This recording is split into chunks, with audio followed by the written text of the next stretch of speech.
Morning, everyone. Thanks for being here, and those of you on Zoom, thank you for participating as well, and also want to welcome the guests that we have joining the meeting as well.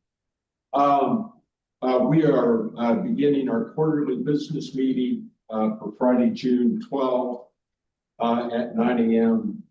In the Indiana Government Center.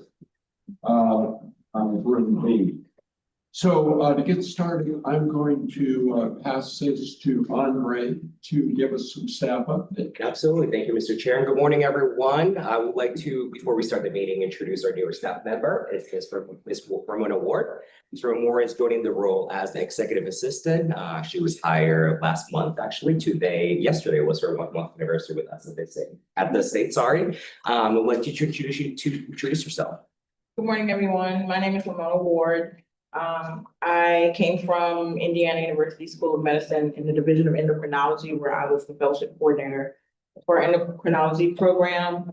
I am originally from Washington, D.C. I've been in Indy for almost 20 years. I've worked in 2 different school systems. I worked for IPS and then Wayne Township at Ben Davis High School before going to IU. I just recently, a year ago, completed my MBA at Wesleyan. Mom to 1 daughter. I am a creative at heart. I work with resin. I write poetry. I sing. I do a lot of different things. So I'm very happy to be here. Thank you. Right. Welcome, Ramona. Thank you for being a part of the team. So, okay, we will begin with roll call. Ramona. Well, we'll start with our commissioners, Chairman Dave Heist. Here. Scott Wiley. Here. Jeannie Campbell. Here. Greg Hall. Here. Daniel Martinez. Here. Kelsey Pieper. Here. Judith Sawyer. Here. Renee Thomas. Here. Raina Bradley. Present on the Zoom call. Azizi Arrington Slocum. Present. Rick James. Here. Jake Oldman. Present. And we'll move to our IAC staff. Jordan Adams. Jordan Adams, Artist Services Program Manager. Eric Ashby. Eric Ashby, Director of Programming. Britt Feckman. Britt Feckman, Data and Grant Systems Manager. Ann Johansson. Ann Johansson, Community Services Manager. Maya Michelson. Maya Michelson, Executive Director. Stephanie Spindler. Stephanie Fenner, Financial Operations Manager. Gwendolyn Pickett. Gwendolyn Pickett, Communications Manager. Andre Sainsenera. Morning, everyone. I'm Sam Sanera, Deputy Director and Chief of Staff. And then we have our Regional Arts Partners Chair, Kayla Myers. Kayla Myers, Region 2 Partner. Okay, that's our roll call. We'll give it back to you, Chairman. Sorry, Walter Kanabi, Commissioner here. I'm sorry, Walter Kanabi. Yeah, thank you. And Greg Hall. And Greg Hall. I apologize. Oh, no worries. Now we'll give it back to Chairman Hyde. Great. We have a special opportunity to hear from our poet, and I'm going to turn it over to Eric to introduce us. Okay. Thanks, Dave. Good morning, everyone. I'm going to turn the camera around, not so people can see me, but the other exciting folks we've got coming up. And I wanted to say a few words about Poetry Out Loud. This is good. Yeah, this is Okay. great. So Poetry Out Loud is a program of the National Endowment for the Arts. And as a part of our partnership agreement with the NEA, we host Poetry Out Loud. I think it's been around since the early 2000s, 20 years. So it is a poetry recitation competition. And high schoolers from across the nation and territories participate in this every year. And for a number of years, the Arts Commission hosts this directly, actually, usually right across the hall in the auditorium. And about 3 years ago, we were really excited to partner with Indiana Humanities to help take on this program and really expand its reach and its impact. And very excitingly, since Indiana Humanities has taken it over, we've had 2 national champions, which is a really big deal. And there are very few states that have more than 1 national champion. So we are really, really lucky and fortunate in Indiana to have such bright and amazing young people that are participating in Poetry Out Loud. So we're just thrilled today to be joined by Jada Dunn, who is our national champion in Poetry Out Loud, which is phenomenal. So can we give a round of applause for Jada?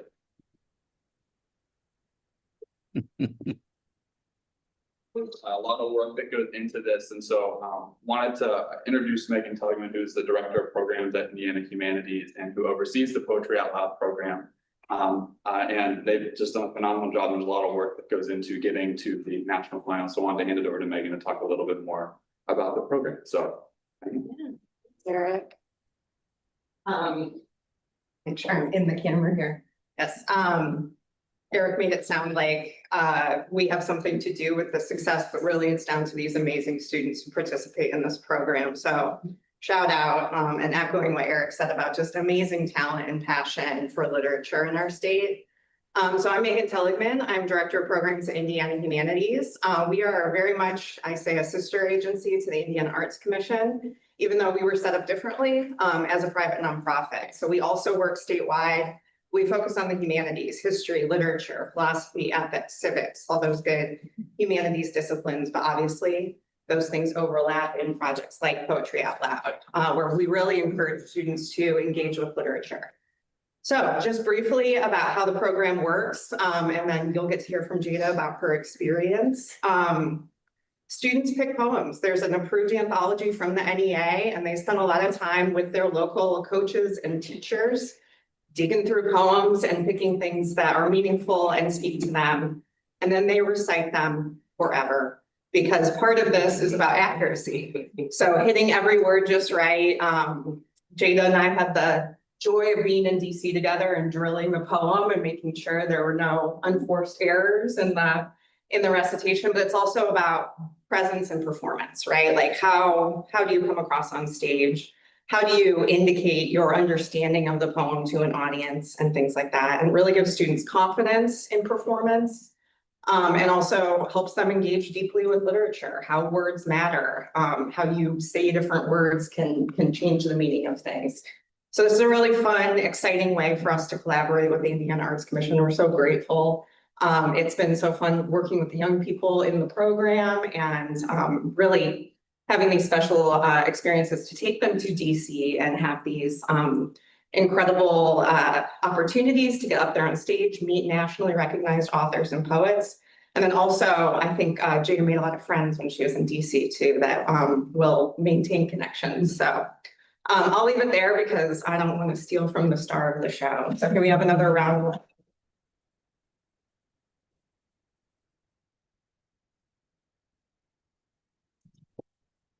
Good morning, everybody.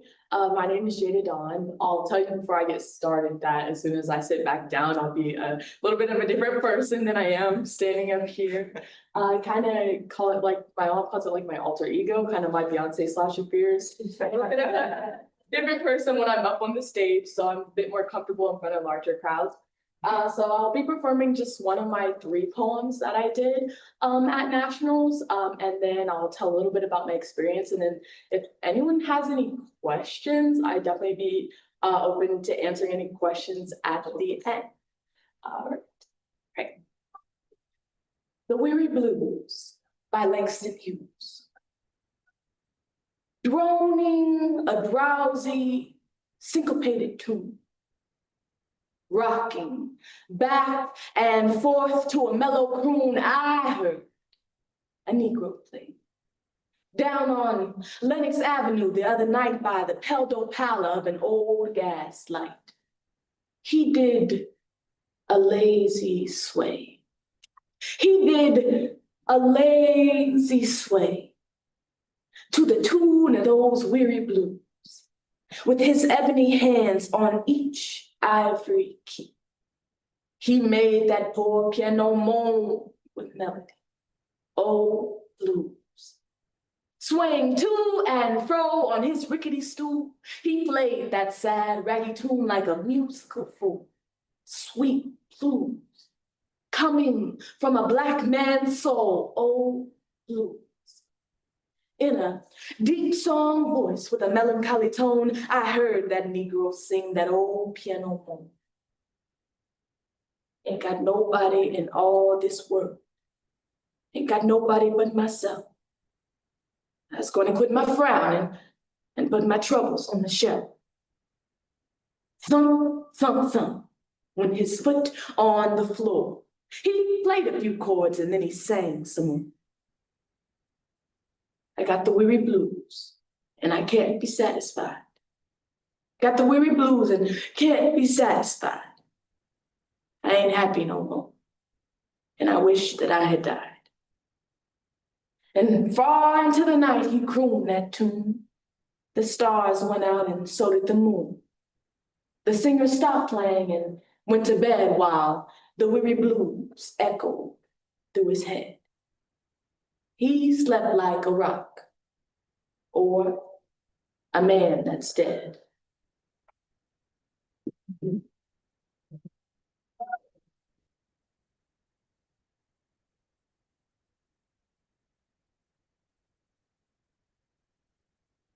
Okay, so like Megan and Eric kind of introduced the program a little bit, so I'll tell less about kind of what Poetry Out Loud is and more about my personal experience. So Poetry Out Loud was introduced, I'm a senior at University High School, and Poetry Out Loud was introduced. We used to compete consecutively for the last, since the start of Poetry Out Loud actually, but we haven't competed in 10 years. And so our head of school, Alicia LaMagdalene, is actually a poet herself. And so she was super excited to reintroduce this program to our school. And I was super excited to participate. Poetry and the arts has always been a really, really grand part of my life. I've been performing since I was 7 years old, started out in the Sante Arts Institute.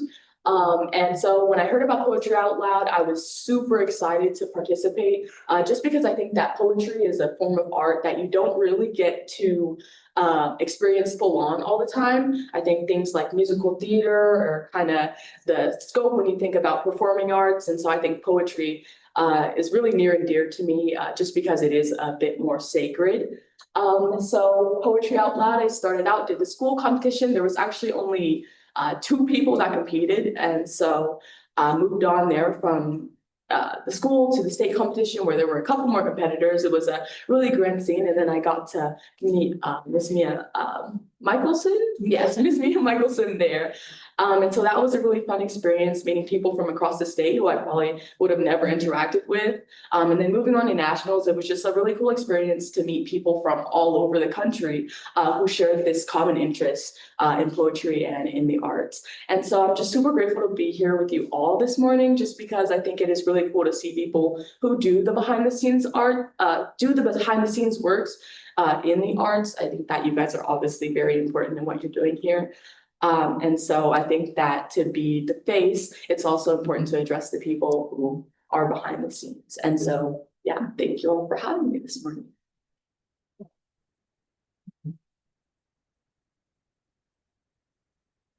Jada, you did an absolutely awesome job sorting. It was phenomenal.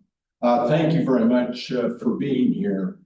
Did you have any expectation that you would have ended up where you were as you started this process or not? Not at all, actually. I write my own poetry, and something that our head of school told us is that people who write their own poetry aren't that great at actually performing it.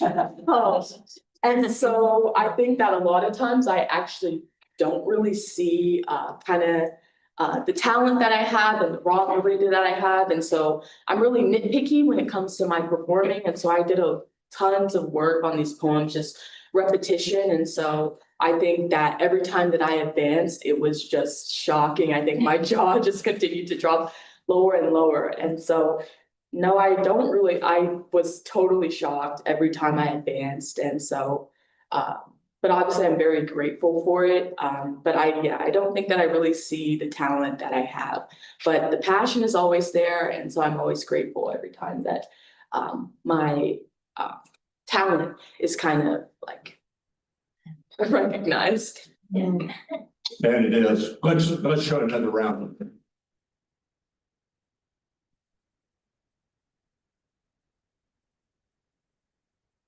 I also want to thank Indiana Humanities. It's great to have the partnership that we have with the IAC.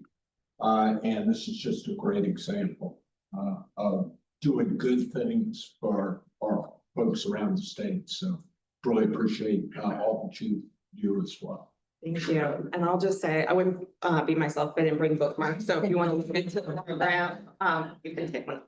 Good, thank you very much. Good idea.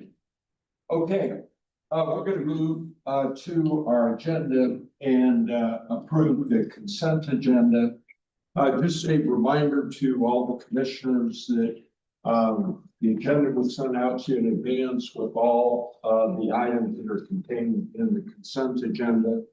If any of those need discussion, we can remove them from the consent agenda and put them up for discussion later in the meeting. If not, we'll go ahead and approve the consent agenda, which will approve each of these items that need either action or approval of reports listed in your agenda. So any things that need to be eliminated from the consent agenda? Do we have a motion to approve the consent agenda? Jake Oakman so moves. Thank you, Jay. Second. Second. Thank you. And then a roll call. Ramona. Chairman Heiss. Here, President. Approved. Whatever you want. Vice Chair Bradley, Approved. Secretary Wiley, Approved. Approved. Paul, I approved. Martinez, Aye. Peeper, Sawyer, Approved. Thomas, Aye. Arrington Slocum, Aye.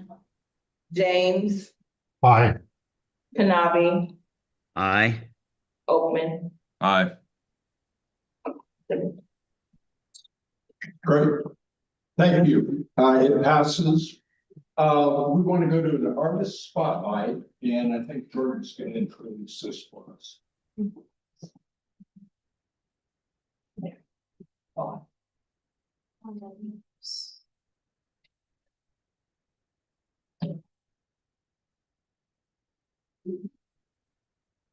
morning, everybody. We have Brandon Meeks with us. I'll give you a little context on this picture. He got to talk with Ann at our on-ramp 3-day workshop this past month. And so that's a little context about this, and I'll talk more about this year's on-ramp program. But we're just gonna do a little chat to get to know a little bit more about Brandon and his artistry. Right. So Brandon, would you introduce yourself and tell us about your discipline, your training, all of the above? Sure. So I'm a jazz artist. I'm based here in Indianapolis. I've been a part of the arts and culture scene here for about 20 years. I play jazz bass. I'm also a composer and cultural advocate. So when you talk about you playing jazz, can you tell us a little bit more in depth about the jazz that you play and what your musical portfolio consists of? Sure. The jazz that I play focuses primarily on new works and original music. So I'm constantly like writing and composing things and looking for opportunities to present new music, as well as like create opportunities for younger musicians to gain experience and also present works of their own. My creative portfolio consists of myself as a presenting artist. So I'm usually doing a lot of my own work and creating concert series events and cultural experiences for the community, but also have another layer of my career that focuses on client work. So I work as a session musician, and I do a lot of remote recording sessions for people all over the globe, actually. And that can include anything from like country music to sometimes metal to jazz stuff, R&B, gospel. Just I work with all types of clients in that area. So Brandon is also an alum of our on-ramp program, which is why he came back as one to speak. But he's also a current or recent recipient of the Creative Capital Award, State of the Art Prize Award. Yeah, so And can you explain what that award is and why it's such an honor? Some people may not be familiar with Creative Capital? Yeah, sure. So Creative Capital is a national organization based out of New York. And they focus on providing capital and funding to artists around the country. The Creative Capital State of the Art Prize is a $10,000 unrestricted grant that allows artists to apply those funds in any way they see fit to forward their career. So my reception of the award was based on a project I created called Unsung Giants, which highlights the stories of underrecognized jazz legends from here in Indianapolis, as well as the Midwest. Awesome. And so as an alum, how would you say that your experience was in On-Ramp? Oh, On-Ramp was it was like an eye-opening experience, because that was like one of my early forays into the world of institutional support. And I really thought of it initially as, okay, well, they're offering funding and you take a course and you have some stuff and then you have some funding to do a project. Okay, cool. But what I didn't realize is like the connections and networking and ongoing value that I will still be gaining from that experience to this day. Even just seeing how broad like the world of institutional support is and how it actually fits into a well-rounded career, to meeting different arts organizations around the state, arts management people around the state, and even beyond. Like I didn't foresee that going into it. So like getting the grant funding was great, but that pales in comparison to like the relationships that I've been able to build beyond just the initial grant. So On-Ramp is the 3-day workshop and paired with the year-long fellowship project. Can you tell us about your fellowship project and how it might have prepared you for Creative Capital? Yeah, sure. So the project that I focused on with On-Ramp was my third Sunday Jazz Concert Series. That's a series that I produced and created. I started it a few years ago, but with On-Ramp, I was able to expand the series and add an additional concert to it. It had initially been like it would either be 3 or 4 concerts per season. So I was able to add the 5th concert the season right after On-Ramp, but also getting the sort of validation and credibility of having the support of On-Ramp and actually going through the process of applying for On-Ramp and learning the things that I learned. Some additional skills and information about like how to position myself for other opportunities, as well as like putting some momentum behind my third Sunday Jazz Concerts project. So that kind of immediately kind of positioned me a little bit better for an opportunity like Creative Capital and other national opportunities. And so you are super successful, you're super talented. You could easily go to a LA, a New York, even a Chicago. Why have you chosen to kind of build a career here in Indianapolis property? I feel like Indianapolis offers the best of both worlds. Yes, I am a creative and a full-time artist, but I'm also a husband and a father. And Indianapolis offers a little bit more stability and livability for raising a family, but it also has the cultural scene and an ecosystem where an artist can thrive if you know how to maneuver it and create opportunities for yourself. So and of course it's kind of centralized. You know, you can easily get to Chicago, you can easily get to St. Louis, Ohio. It's a short flight to New York City. So I'm able to travel and go and participate in major markets without the cost burden of trying to live in Manhattan or something crazy like that. That's all the questions I have. Congratulations again on your award. We're super proud of you. We're super excited to be a part of your journey. And congratulations. Oh, thanks so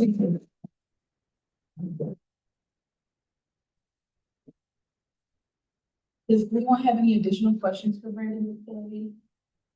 That one, the Unsung Giants project, has that premiered yet? Yes, that premiered on May 30th at the Tarkington Theater Allied Solutions Center for the Performing Arts in Carmel.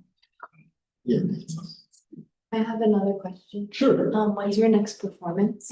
My next performance will be on Thursday, June 18th at the Indianapolis Zoo for Animals and All That Jazz, which will actually be a presentation of Unsung Giants. So if you didn't see it on May 30th, you can come to the zoo June 18th. One more for Jake. Yeah. Yeah. Do you do performances in other parts of the state? Yes, I've played in Columbus, Ohio, South Bend, yeah, really everywhere in the state that has a stage, really. I can just about name every major city in Indiana. I've played in some smaller towns too. Other questions? We're delighted that you were here. It's great to hear your involvement with OnRamp and the success that you've been having in your career. Thank you. So really appreciate you taking the time to share all that with us. Thank you so much. The feeling is mutual, and I really appreciate the creation of opportunities like OnRamp that give our artists and a lane to kind of elevate their careers. So it's me. Thanks again. Thank you. We're gonna take a beat, using musician's term, to give this to the camera. And then also, Jada and Brandon, you are welcome to stay, but you are also, this is also an opportunity if you don't want to experience the rest of the government. You are welcome to join us and see how we do the work. Again, it's something that we have had on our list to do for a long time, which was to showcase the folks behind the work that we are doing as a commission, organizations, the people who we are able to support through our programs. And so this is the first of many spotlights we hope to do in our quarterly business meetings. So I'm just delighted to do it. And thanks so much to Jaden and Brandon for being here. So, are we good? Okay. A beat. A beat. That was a longer beat. See, it's a very long beat.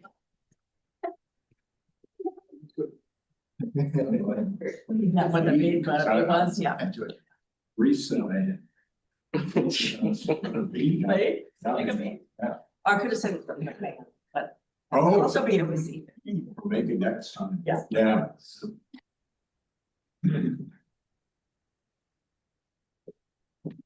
Down paper a little bit, the paper. Right in the camera.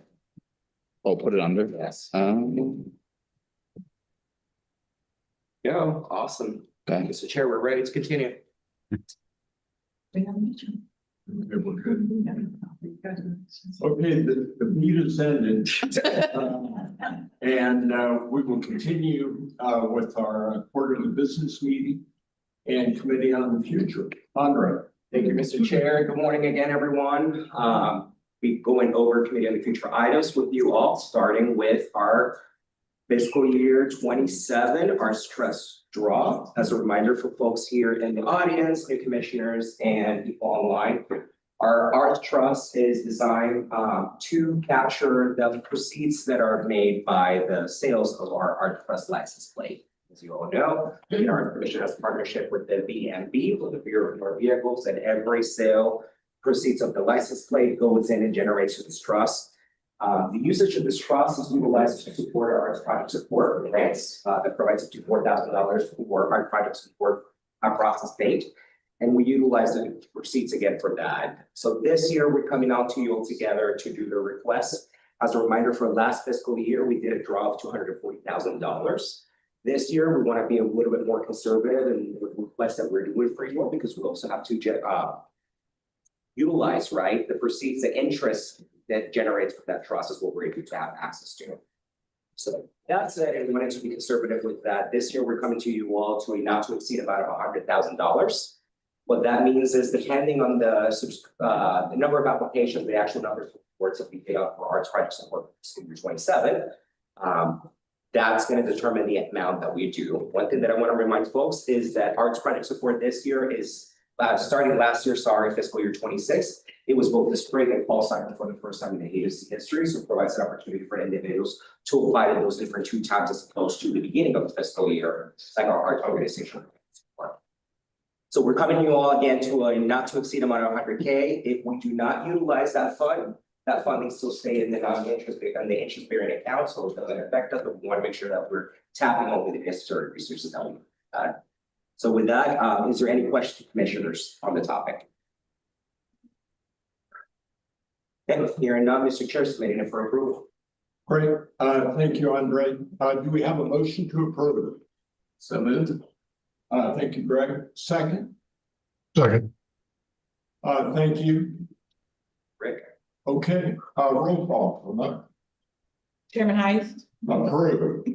Vice Chair Bradley, Aye. Secretary Wiley, Aye. Campbell, Aye.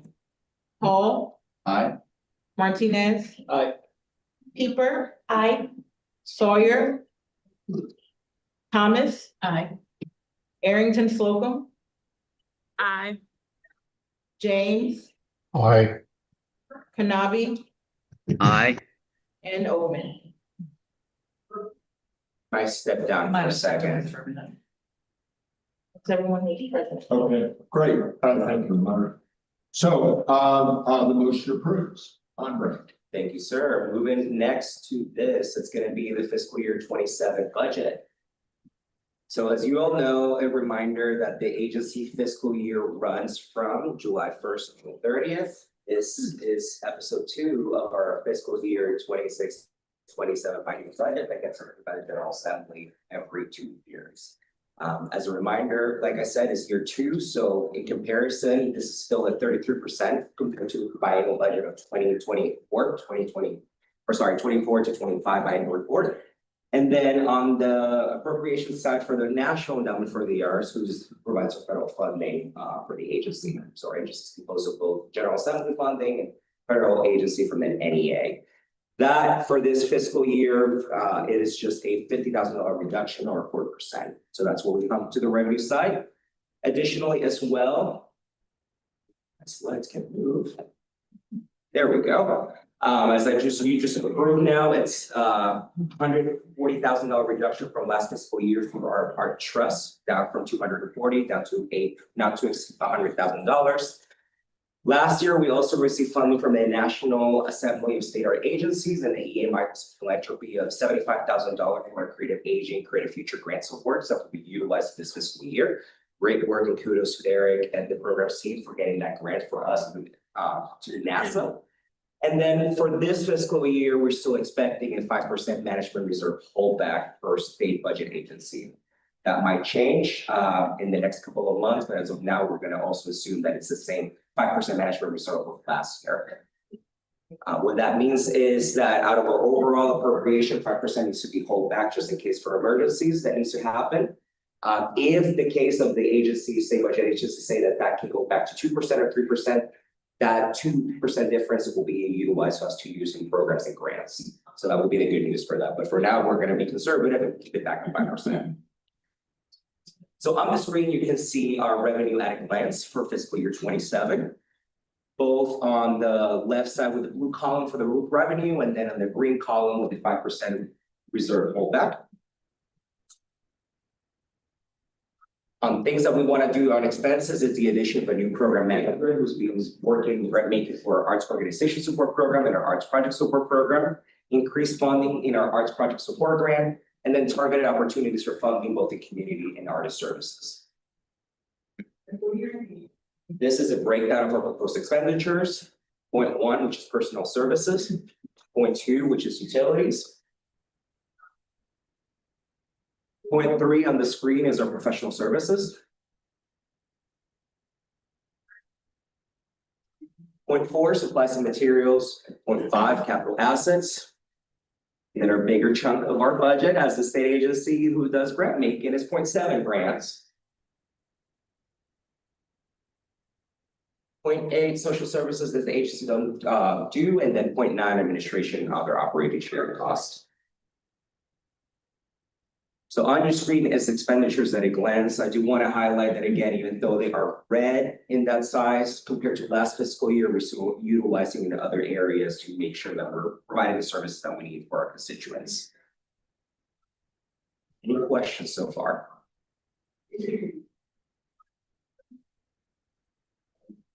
Okay. Hearing none, this is the project in terms of what's next. Fiscal year begins in a couple of weeks for fiscal year 27. A staff agency will be proposing and developing fiscal year NEA 27 application this fall. Also this fall, ISD leadership staff will be submitting its proposed biannual budget to the state budget agency for fiscal year 28-29. In January of 2027, Governor Braun and his team will submit his recommended budget to the General Assembly for review, which then they will review during the long session between January and April. And then the General Assembly will approve our biennial budget in April 27, which will start on July 1st of 2027. So here, no questions, Mr. Chair. I'll submit it over back to you for consideration and approval. Thank you, Andre. Great presentation. Do we have a motion to approve? Budget? And just a reminder, only folks in person, commissioners in person can vote due to the statute on virtual meetings for the state. So roll call, Rebecca. We need a motion. Excuse me, I'm Yeah. sorry. Scott Wiley, I'll move the budget. I'll second. Great, Jean second. Okay, roll call of those in person. Chairman Heiss, Approved. Secretary Wiley, Approve. Campbell, Approve. Hall, I approve. Martinez. Aye. Pieper. Aye. Sawyer. Approved. Thomas. Great, thank you, Ramona. The budget is approved. Thank you, Andre. It's fair. Okay, we'll go to programs and services. Eric. All right, I'll make my way around. All right. But theme music, so I can get. So on the way around. You know, Price is Right, like, no. Gonna get a new camera, y'all. We're gonna get a. Good. All right, so we're gonna talk a little bit about the core programs, which consist of arts organization support, which is the general operating support program, and arts project support, which is the short-term public-facing project program. In your packets, you have the full funding recommendations for both of those programs. We're going to start with arts organization support, and I will go through those funding recommendations here in a moment. Before we get to that, I just want to remind us of where we are at in the program and what this program is here to do. And this is our largest grant program that we offer, and the program goal is that a wide range of the state's arts organizations have stable opportunities to improve the quality of place in their communities through equitably distributed and meaningful grant awards. And the outcomes for this program around broad access and expanded opportunities for quality of life.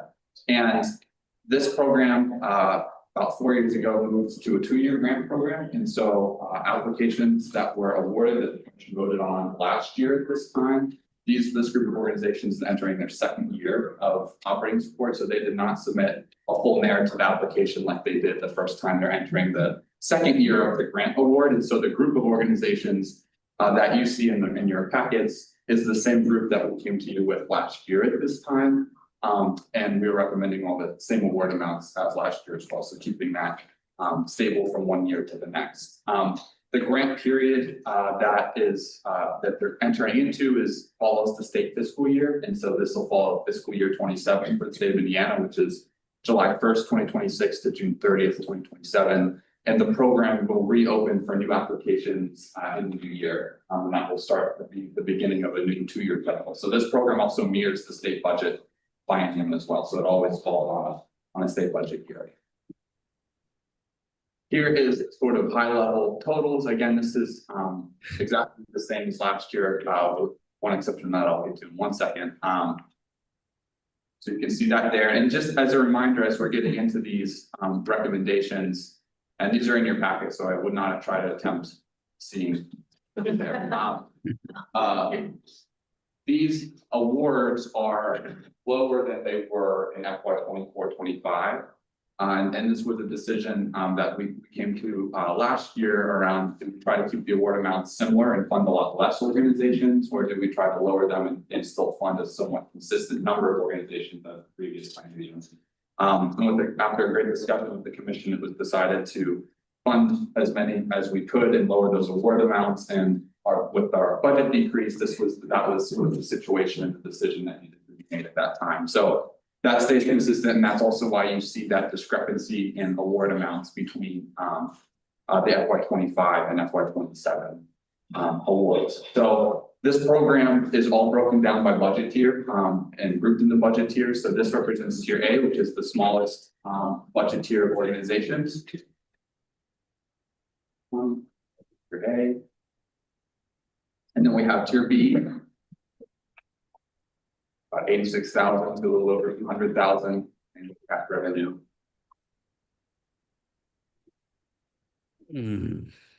Second page. And then here's tier C, and in there I highlighted organizations that are our regional arts partners, which also receive operating support as a part of AOS, and so I highlighted them in there. And when we get to the end, the motion that I'm requesting review and consideration of includes both the regional arts partners as well as the rest of the operating support. There's the rest of tier C, and I want to highlight the Arts Council of Southwestern Indiana merged with the Evansville Lynchburg Public Library, and we're really grateful for the library for taking on those core services and continuing the important work of the Arts Council there.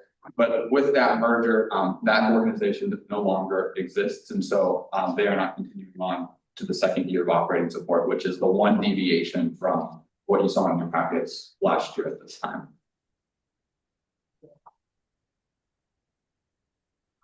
Here is tier D. And a couple of regional art partners there toward the bottom. And here is tier E, which are the largest organizations in the state. Any questions, comments, concerns around operating support? Again, this is general operating support, so this is not a project specific grant. This is going to cover general expenses like utilities, personnel, marketing, and it has broad ways to spend the money. For the commissioners and people in the audience, can you remind us what the tier sizes mean in terms of size? Sure. Yeah, the tiers are grouped into budget sizes based on annual cap revenue. And so those are dynamically determined each year depending on the budget sizes of the applicants. And so they're always split into tiers A through D. And that is also, those budget sizes also have an impact on the level of competitiveness in the program. So the larger the budget, the more competitive the operating program is. And the lower the budget, the less competitive it is. And so those tiers are a big piece of how the funding formula works, and also how the program is grouped, which represents a little bit of a deviation, although AOS has always had a budget size component because the award amount is also tied to budget size to a certain extent. Larger organizations get a little bit more in operating support than small.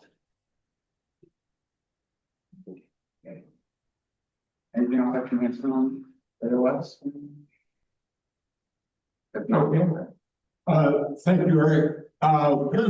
We need a motion to approve.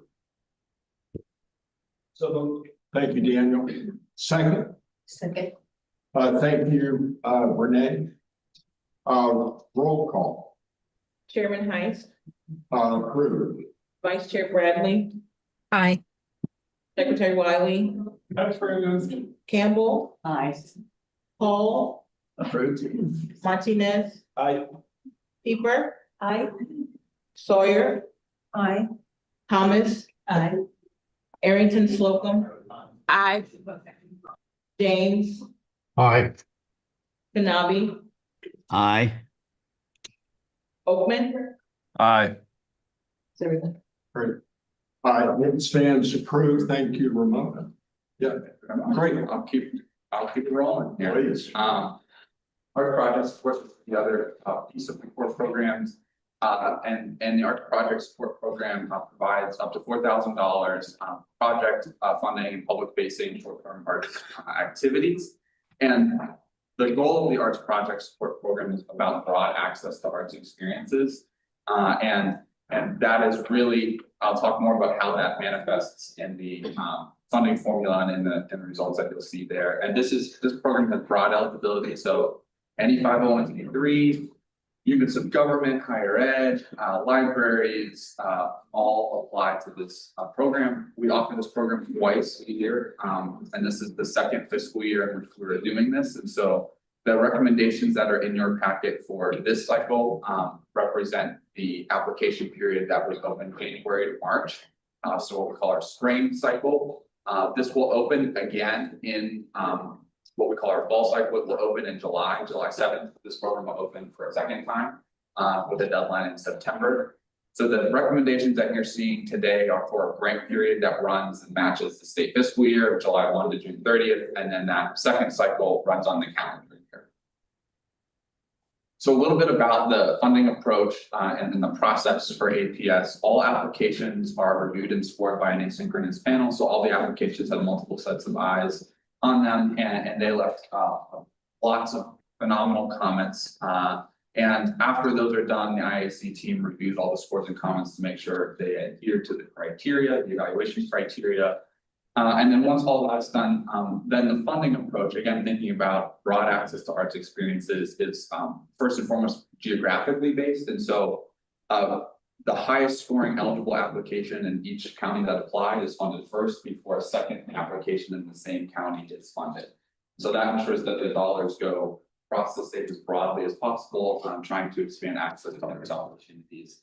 And then with any money that was left over, prioritized eligible first-time IAC grantees in each county that applied for. This program historically continues to be more competitive in in counties that have a city center. And so Marion County and Allen County, Vanderburgh County continue to be very competitive because there's a lot of applications in those counties, and when we fund geographically, it makes it hyper competitive in those counties. So there's something to be aware of with this funding approach.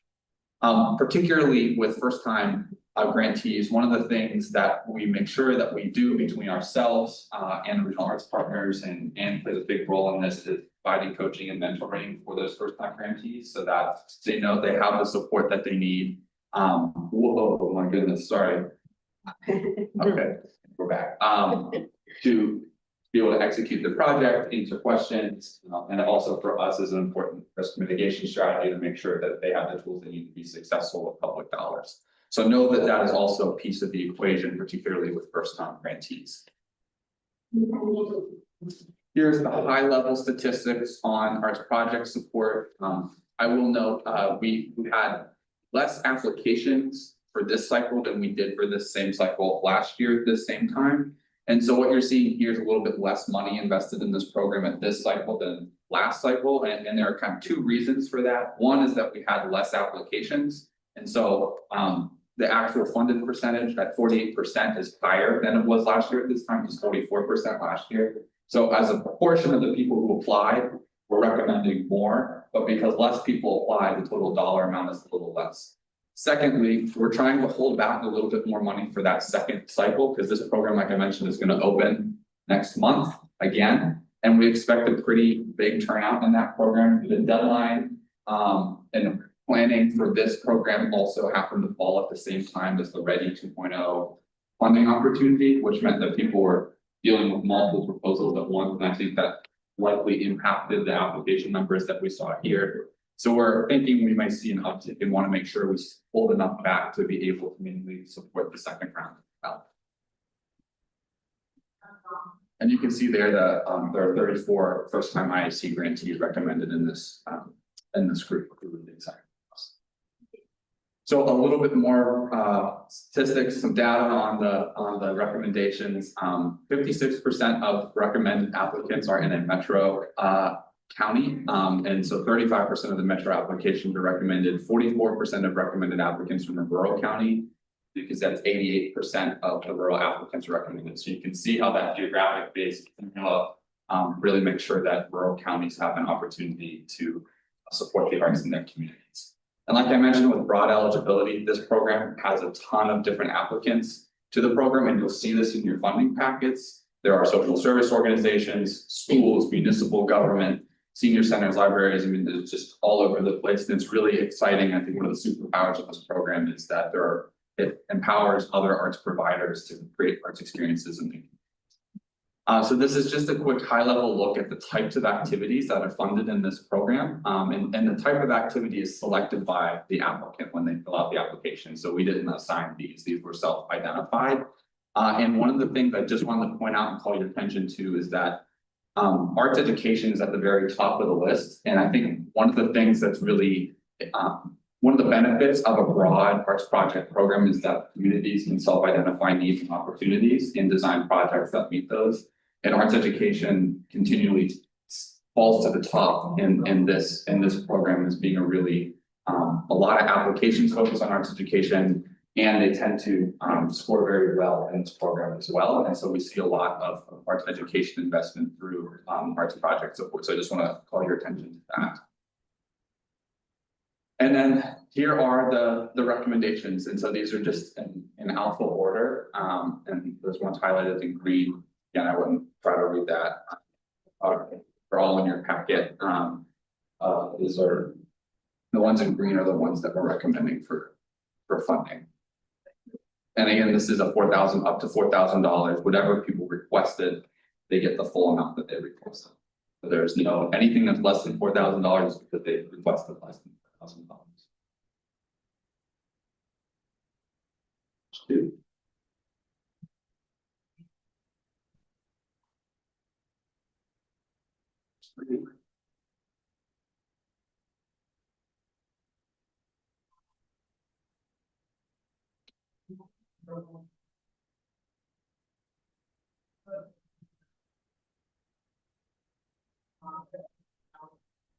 Any questions, comments, concerns about Ice Park?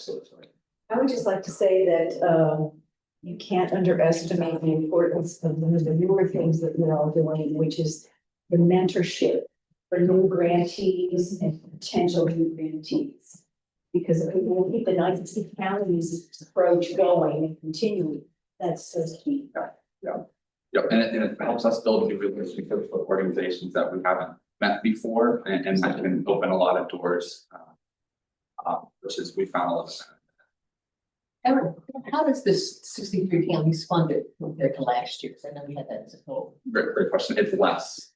It is less, and so part of that is we had less applications, so we didn't have as many counties that applied.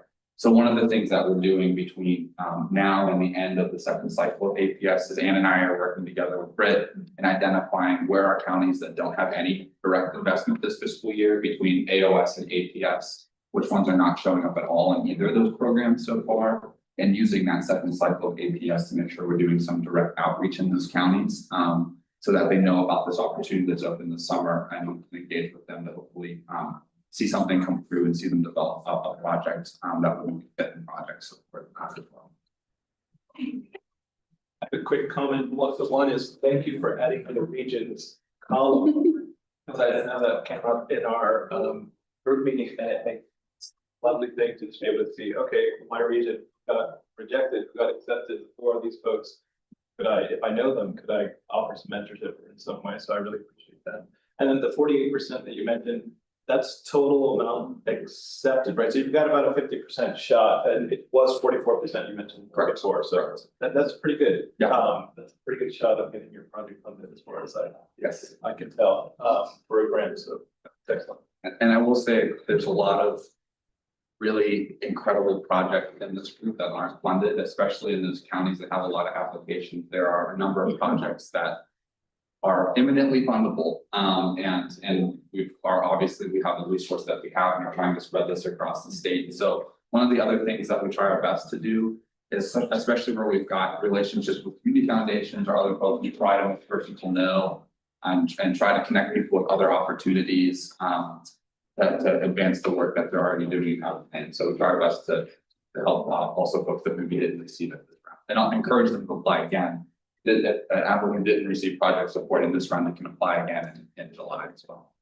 And sorry if you mentioned it, but did they receive feedback where they understand where they landed in terms of the review of the on their rejected? Yeah, they can request their comments, and so we've got all of those comments available from the reviewers, and we have lots of like hundreds and hundreds of pages of comments, and so if people request those, they're able to get those comments, and then our regional arts partners are also available to have conversations with folks. So we try to make sure that feedback is available, so people can continue improving their projects. But also even for funded applicants, people will leave comments around project management or how do you consider this, that, or the other thing, so it can be helpful across the board, recommended.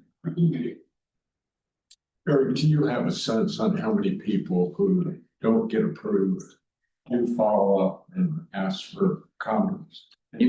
You know, we will know this year. In the past, we had just kind of uploaded these and had no sense of the usage rate, and so by making a request system, one, it lowers some staff burden, so that's where kind of responding to the requests that we get. And also helps us understand what the demand is for the comments as well. And so we will get back with you once we're probably at the next QBM. We'll kind of have a sense of how that landed and how that process works.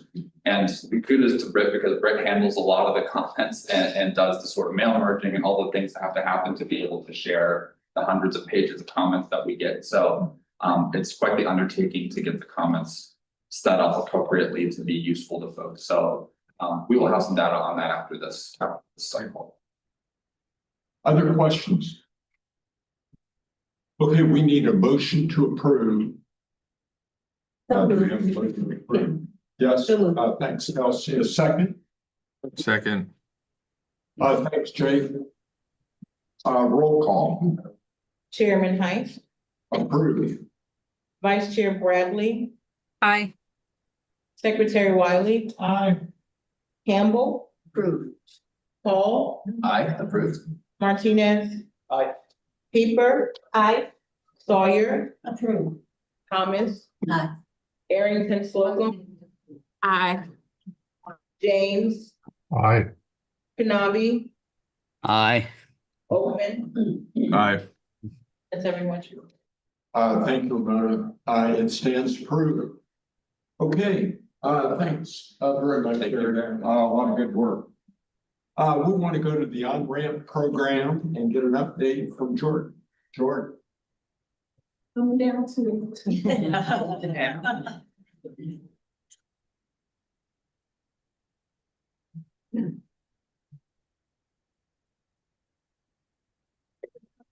everyone. No action here, just an FYI on the most recent 3-day workshop for ORMAT this year. This past one. Okay. It's very sensitive. Okay. Pausing right here. So this year's workshop was hosted here in Indianapolis, downtown Indianapolis. And just a reminder about the program. It is a 2-part program that was initiated in 2018 with the collaboration of Minority Financial Arts, Dr. Lorraine Rogan-Latrell's organization, as well as our staff here. It is a 3-day intensive accelerator workshop that focuses on portfolio careers and community engagement for individual artists. After attending the workshop, everyone has an opportunity to apply for a $2,000 fellowship grant. And then cohorts have been consisting of about 30 to 40 artists, but this year we reduced it to 20 because we had 10 other guests that we'll talk about a little bit later. And this year started as our last centralized cohort. Just to recap on dates, how this worked this year was, we opened the application in February, we selected artists and notified them in late March, and the workshop was May 12th through the 15th. Again, Indie Arts Council was our partner, our host partner this year, and we hosted the workshop at Polk Stables off of 16th Street. It's a co-working facility, and we're happy to be there. Let's see if I can go one slide. Okay, so this was the 20-person cohort.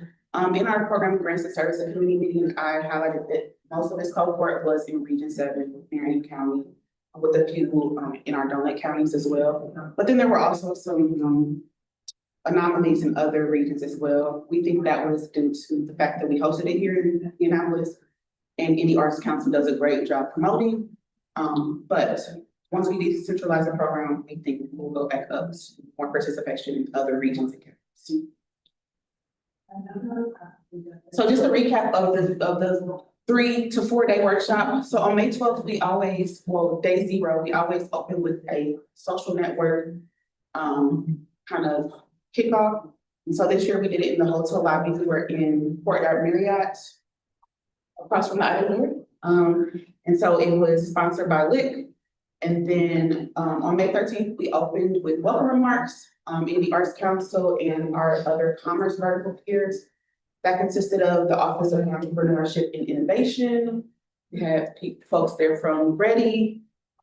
It's, ISBC, as well. And then Judith from the Arts Council, the president and CEO gave a welcome to the city of Indianapolis as well.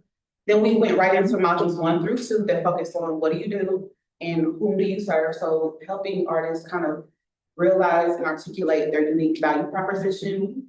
We go through that extensively so that artists know where their portfolio and entrepreneurial opportunities are stemming from. And then we had a alumni-led lunch discussions with artists from the Indianapolis area who kind of poured insight and expertise into this year's cohort. And then in the evening, we had a lightning show and tell so that the artists could understand what each other does.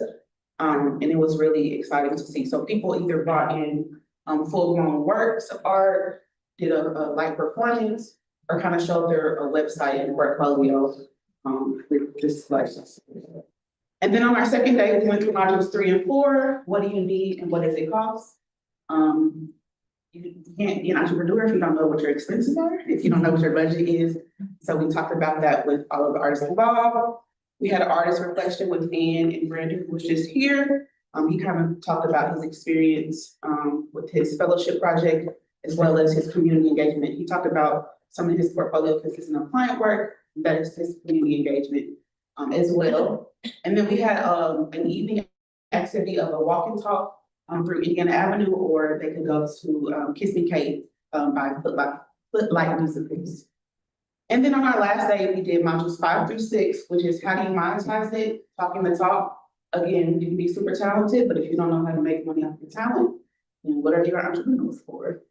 And so we had them kind of go through that practices and application as well. And then we brought back Christina Hollering, who is also alum, to kind of talk again about her fellowship and experience with community engagement. She's also a here in faculty, so it was really exciting to hear from her. And then we had a send-off celebration. We were super proud of all the work that these artists did. And when we say intensive, we really do mean intensive. You can kind of see the look on their faces, kind of like information overload. But they were super engaged and super proud of them. And so we give them certificates. Andre was there to kind of post that for us, as well as staff from the Indie Arts Council. And so that's how we sent them off into the world. Here are a couple of photos. Kudos to Gwendolyn for taking all of these lovely photographs. We were super excited to have her there to kind of recap the experience. And then just a recap on the fellowship proposals. They were due June 5th. We had 18 out of the 20 artists submit. They are being reviewed now by our partners, potential partners. And so we're super excited to see what those fellowship projects will look like. So when I just said potential partners, we are looking to decentralize the program. I said that this was our last centralized cohort. So with that, we are working with the North Central Indiana Small Business Development Center office for regions 1 through 4, the Indianapolis Arts Council for regions 5 through 7, and the Center for Rural Engagement for regions 8 through 12. Again, this decentralized response came from our artist needs assessment to kind of return back to our 2020 iteration with more intention and training. We opened expressions of interest for this opportunity in October, and they were closed in December. We selected from those submissions in February, and so we've been training these groups to kind of understand how we run the program, the workshop in particular. And so they've been on virtual sessions. They reviewed the cohort applications that were submitted. They got to actually observe the workshop in person. And so we did a debrief as well. and they are also reviewing those fellowship applications. So they have been fully immersed in our on-ramp world to kind of learn how this goes with the hopes of running it for the next couple of years. Yeah, so we're hoping that the applications for next year's cohort will open in October. And so we still will manage the fellowship process as well through application process and kind of funding and all of that. Any questions on our local trainees? Question for me, what kind of guidance are we giving to the new partners to try to be sure that we really do have representation throughout the state? So we actually are creating the implementation plan template to kind of talk through all the aspects it takes to run the program, but also we're working extensively with our communications department on how they can promote the program in their areas, kind of what the guidelines are, so that it's still uniform and still seen as a IC program, so that they can really push participation in the regions that they've been assigned. Thanks, Jordan. Other questions for Jordan? So this is, all our programs are beloved, but I would say the love for on-ramp, that those that go through it is off the charts as it relates to the impact of the programs we have. And so it's no small feat to think about putting it in the hands of others to deliver. And I so appreciate the thoughtful way that Jordan has gone about that. And she's going to be very involved in making sure that these regional delivery systems work and that the secret sauce and the special nature of what on-ramp is now continues regionally. And so she's going to be like a mother hen watching out to make sure that all these regional folks deliver the program in a way and at the level that we expect as an agency. Which again is part, you heard from Brandon earlier this morning, what an impact that being a part of on-ramp did for his career. And so we want to make sure that that program continues to deliver those impacts across the state as we decentralize it. That being said, we also recognize that regional delivery can be really powerful in that it responds to regional needs and opportunities. Sometimes people can't drop everything and come to a 3-day workshop someplace. And so it's going to allow us to deliver it again, across the state, have a greater impact, but we also will want to maintain the quality impact of the program. And again, so next year, our conversation around on-ramp will be very different, but again, I so applaud Jordan and her work and getting us, we talked about this for a while, and it's a big lift, again, to oversee and make sure that we're at the level of calm. So it's, yeah, go ahead, Greg. Well, it's been exciting to connect with the alumni from the on-ramp program, and I think we've talked about doing events in the past, but do we have plans for future events with our alumni from on-ramp? Yeah, so they were heavily involved in this year's workshop. And so the kind of pro for me in my program manager role is that once it's decentralized, I can focus more on engagement with alum.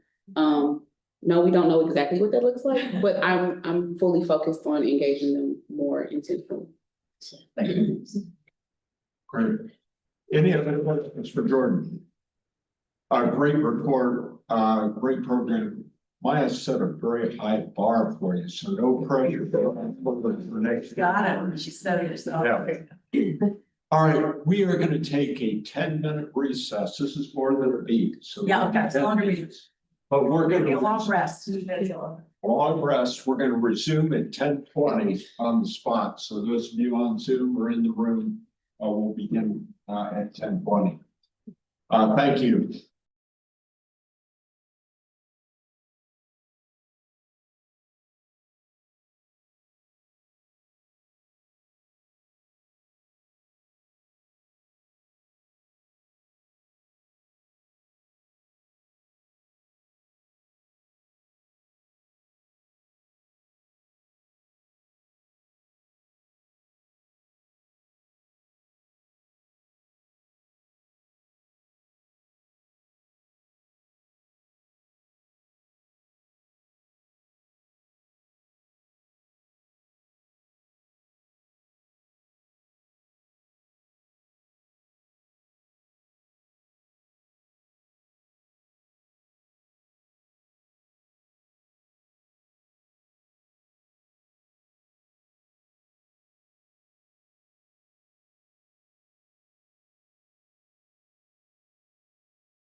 Yes. We are gonna call the meeting back and begin after our 10-minute recess. So we'll get this restarted and hate to take away from people's conversation, but Andre says we need to stay on stage. So, excited that the next item is cultural district program. We want to have some further discussion around that. And Deanna's going to lead this. So Ann. Thank you. Good morning, everybody. I get to talk to you about two of our community programs, both cultural districts and community convergence. First is cultural districts. If you remember, the cultural district program was established in Indiana Code in 2008. This gives the Indiana Arts Commission authority to create state designated cultural districts. And since 2008, we have designated 12 cities across the state. They're listed here for you. The latest of those cultural districts were two in 2021. Fort Wayne and Wabash were the latest two. And the program's been on a little bit of a pause for a few years. So we're kind of looking forward to relaunching this later this year. As we prepare kind of for that relaunch, we spent some time reviewing materials, speaking to our existing cultural district representatives. I researched how other states do theirs. So we're kind of creating a framework for the program going forward. And we've had some really great discussions in committee meetings about what this might look like and what the guidelines might be. But the plan is to relaunch this with existing cultural districts recertifying, as well as new communities who are interested in becoming districts. Their applications will be open at the same time. Based on the past program guidelines, these are the two kind of frameworks for each of the tracks. So new applicants must be a municipality or an existing locally designated cultural district status. So they do that through their municipality or their city or their town. Then they submit a letter of intent to us. They demonstrate readiness through an eligibility assessment. That's basically a checklist of things that go down the list and make sure that they're meeting all that criteria before they apply. And then they need to show evidence of local investment and community support. So that's their asset planning or mapping, things like that. They're recertifying. They need to be a current district for the state of Indiana and be a municipality or demonstrate an ongoing partnership with their municipality. They'll also submit a letter of intent. And then their application, they'll need to demonstrate sustained activity, leadership, and community impact since last certification. So the criteria for the applications will be the same for each track.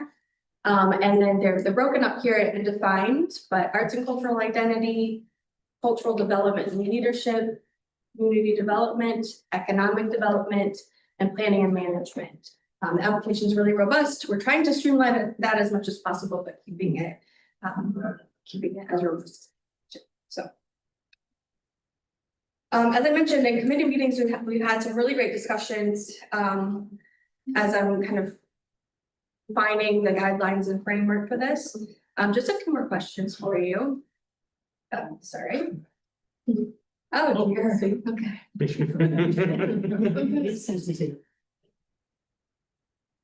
Try this again. Okay. So do the proposed criteria, recertification criteria, or certification and recertification criteria advance and implement the unique role of cultural districts in Indiana? Are there any dimensions that you refine or add? Do you see a role for cultural districts in statewide efforts focused on regional economic development strategies? If so, what would that look like? The first question, we've had some really great discussions, like I mentioned, in committees about some of the guidelines and the framework for certifying and recertifying. Are there any other things that you would add or questions about what we've discussed in those? Maybe, Ann, if you want to go back to the certification or recertification slide. Yeah. Okay.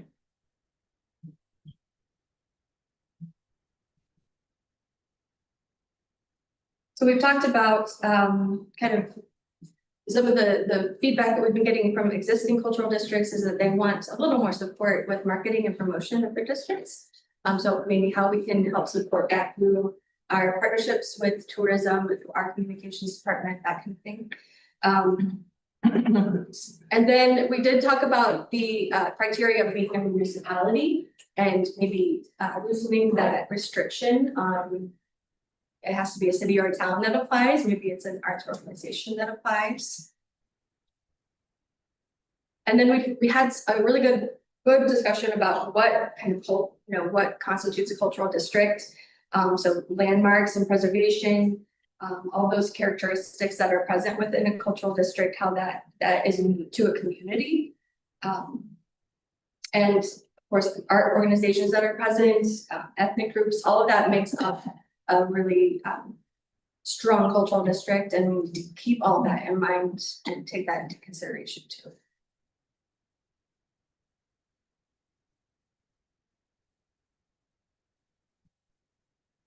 There's also an interesting point made about how exclusive we maybe want to make this within counties or regions. And if that's something that we need to consider.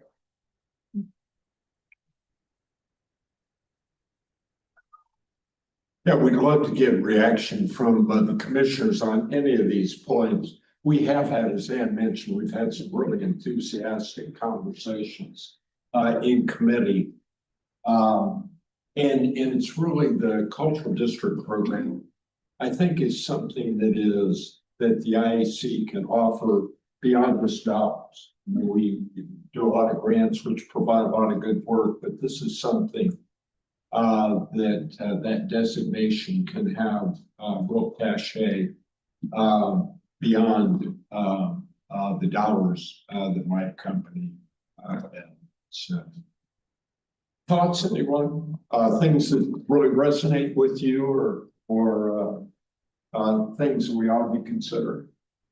The term exclusivity makes me a little unhappy. What it would imply. I don't, what do you mean by that, using that term as a determination for whether yay or nay could become a cultural district? You want to respond? Yeah, just the idea of to limit the amount or the number of cultural districts within a county or a region. That's something that we need to consider Right, so there should be some sort of. Okay. Which I'm with you. I mean, you think about exclusivity and you say, well, maybe that's not a good direction. But if right now we have 12 in the state, if we have 150 in the state or 200, would it have significance? I think was the kind of discussion we had before.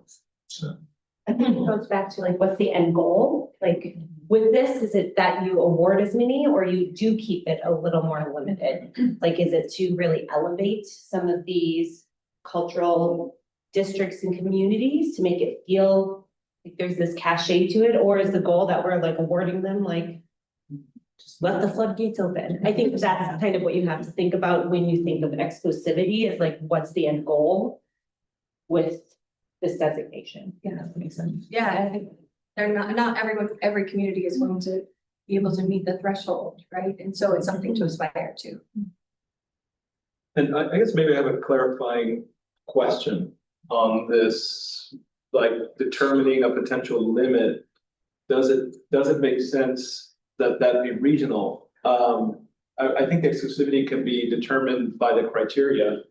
Because I think of cultural districts as something that are very special, unique. But if it happens to be the region has a few of them, should they feel like, well, we've hit our limit, I guess let's choose the two most special and put them up, you know? I wonder if regionally it's the right way to set a cap, or if this should be, if this is about Indiana's cultural districts, it should be a statewide one. So that's a comment. And then I have maybe some practical questions, which is you mentioned rolling it out this year. Is there like, do you have a time frame in mind? And in terms of recertification, versus a new application, what that time frame might look? Yes, so we would run them concurrently for certification, recertification, and looking at fall after the September QBN to open those applications up. So probably October, November. Yeah, and that seems wonderful. It also seems very nearby. For me, the most concerning one then would be the long-term plan, because sometimes a long-term plan can take a while to develop and do it well. I feel like I live in a community in which it seems like they love nothing more than to get people together and make a plan. There's all these committees, then, you know, you think that a plan is happening, and I wonder when we make time for the present to realize these things. But it seems like that's a part of it, the planning, that last point there, to consider the time frame that it takes a community to make a long-term plan that's viable, strategic. Yes, I have a list of communities who are ready and want to apply and have already been thinking about that. And are working on becoming locally designated. So that's a great segue into the next steps. My plan is to visit all of those communities this summer, give them their workbook and their checklist to make sure that they're prepared for when applications open. And I'm also visiting the existing cultural districts in person, just be on site. Yeah, just ballpark, I mean, how long of this for new applicants? I'm sorry, How long of a list of new applicants? there are 5 that I know of.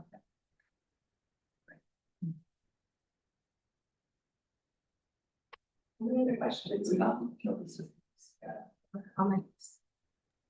I think I'll make a quick comment. I don't know how well everybody can hear me, but I think in our committee meetings, a lot of the conversation regarding, I don't know if I want to call it exclusivity, but I'll say value of the designation was about just making sure that, as Dave alluded to, that the designation didn't become watered down if it was something that was just provided kind of across the board, more or less to anyone who applied or anyone who sought to re-up their certification. So I wonder if the conversation, maybe it's less about limits per region and just more about hitting a threshold to make sure that anything that is designated just has, I guess, I don't know, a certain excellence that we would want our cultural districts to have for that designation.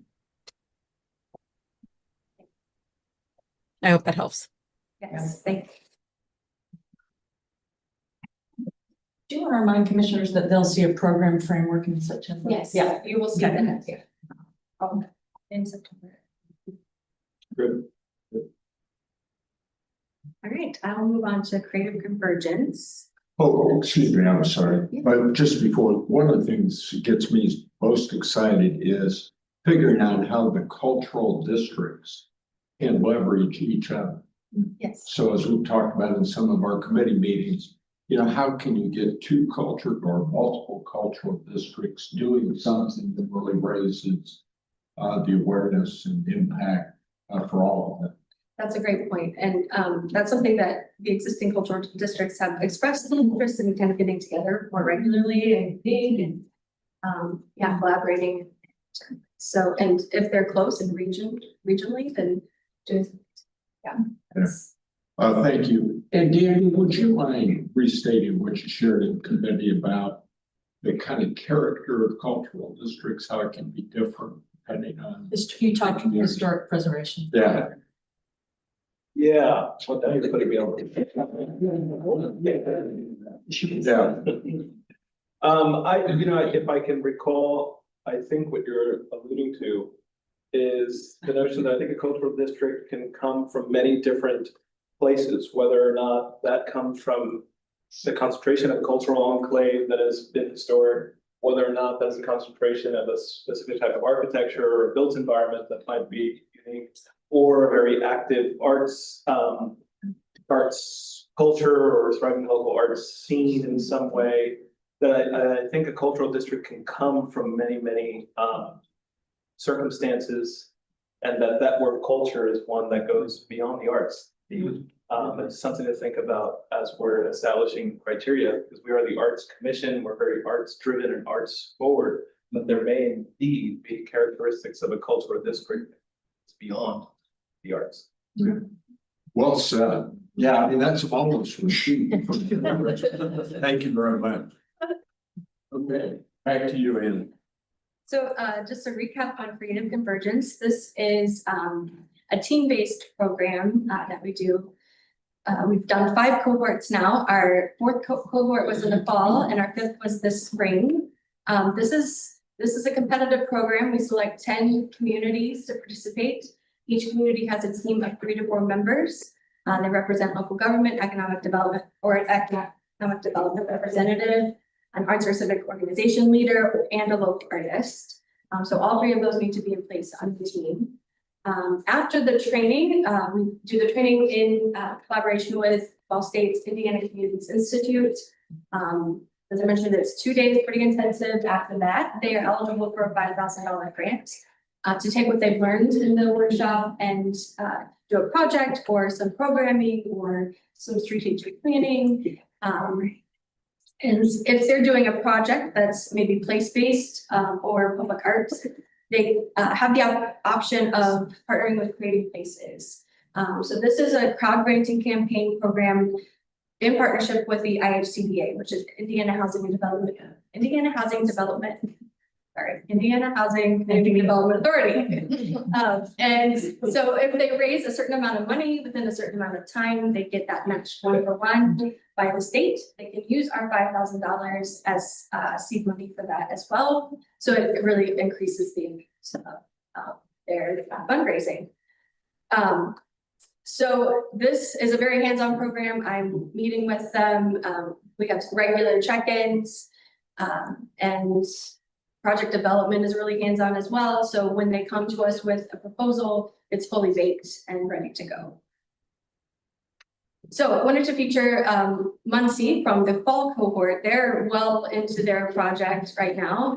So Close Encounters Muncie, their phase 1 is building this pipe organ that will play the 5-note melody from Close Encounters of the Third Kind, which was based in Muncie, and it will celebrate 50 years next year, 50-year anniversary. So this is phase 1. The pipe organ is underway. They raised $36,000 through Creating Places, and the phase 2 will be a huge sculpture of Bear Lodge Butte, which is the Native American name for Devil's Tower, and they're doing a drone show to simulate the landing of the alien spaceship in the movie. I can't wait. I can't wait to go. So this is a really cool project. I thought I would just highlight for you. Spring, we had 10 communities. We did something a little different. We had a couple of neighborhoods from Indianapolis participate. North Willow Farms, which is just north of Indy, and then Riverside, which is really close to the west side. So they're doing some really cool things, had really great representation. We need to work on the southwestern part of the state, but really good representation across regions. Thought I would highlight what Rochester is doing with their training and grant. They're going to create an artmobile. They really want to tuk-tuk, so they're gonna get it and deliver free art supplies and do a hands-on creative experience in the community. And this can travel to events. So they're working with the Times Theater, their art committee, and the library in Chester. So that is Creative Convergence. We are doing an evaluation of this program this summer. We're working with Measurement Resources Company, who helped with the on-ramp evaluation, as well as Sierra Herb. She was a reviewer on this program for us in the spring. She's a social anthropologist. She's a storyteller. She does all of those things. So she's doing the interviews with select communities across the cohorts. And that will kind of help with the qualitative part of the review and evaluation, and MRC will kind of take all of that data, everything that we have about the program and help us kind of refine it for the next iteration of Creative Convergence next year. So that should be October 30th is when we're expecting that to be wrapped up. And that is it for me. Any questions about Creative Convergence? Thank you very much, Ann. Fantastic report. Really appreciate it. I'll just say one quick thing before we hand it over to Eric, and that is, you know, it is our practice at the Arts Commission to take a beat with programs after a few years to do an evaluation. To see if the thing we thought we would accomplish when we launched it is doing it, or if it maybe it's doing some other things that we didn't know were amazing. So, obviously Jordan just did that with OnRamp. We're making some changes in that. Creative Convergence was launched as a result of some research we did with the Indiana Communities Institute that we published in 2022 about what communities needed as it related to embedding arts and culture in their community and economic development. So we want to test that theory. And then we also want to make sure this program is impactful in the ways that are most relevant to communities. And so that's why we're taking a pause here for just a second to do a quick eval. And then we will be back with what we learned and then how we might change the program, if we do, going forward as it relates to the kind of cohorts we might select, the kind of curriculum they might receive, and sort of the role of funding. And so just wanted to take a moment to say that's our practice at the Arts Commission. And sometimes it feels difficult to pause a really popular program and take that moment to look at it, but I think it's really important. And big shout out to Ann for her work. I would also say that the kind of projects we're seeing come out of Creative Convergence now are really exciting. And so I am thrilled that we're evaluating to see what comes for the future for that program. Great. Thanks, Maya. Appreciate that. Eric. Hey, very brief, just want to give you a quick update on Arts and Health. Earlier this spring, we were really thrilled to host our first ever creating summit at the University of Indianapolis. And thanks to Commissioner Hall and Commissioner Heiss for their presence at the event and engagement. Also want to extend a big thank you to the governor's office and Governor Braun for his attendance at the event and give some remarks at the beginning. And it was great. We had over 100 participants. And they got to learn a little bit about the lifelong arts model. We got to hand out all the toolkits that we've made to help community organization implement this work. Got to share some findings of the research, and then, as you can see in some of the pictures, got to participate in some hands-on arts activity with older adult artists as well. Dave showed off some dance moves.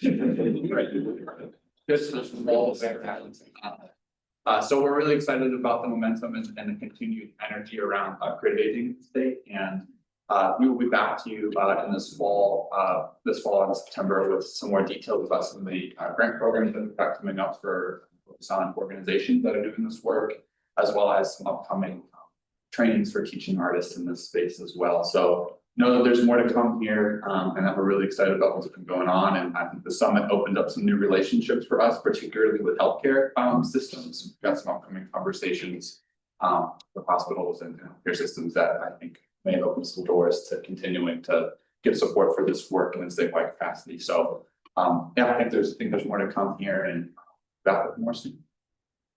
I just want to add to Eric, and we'll bypass the dancing.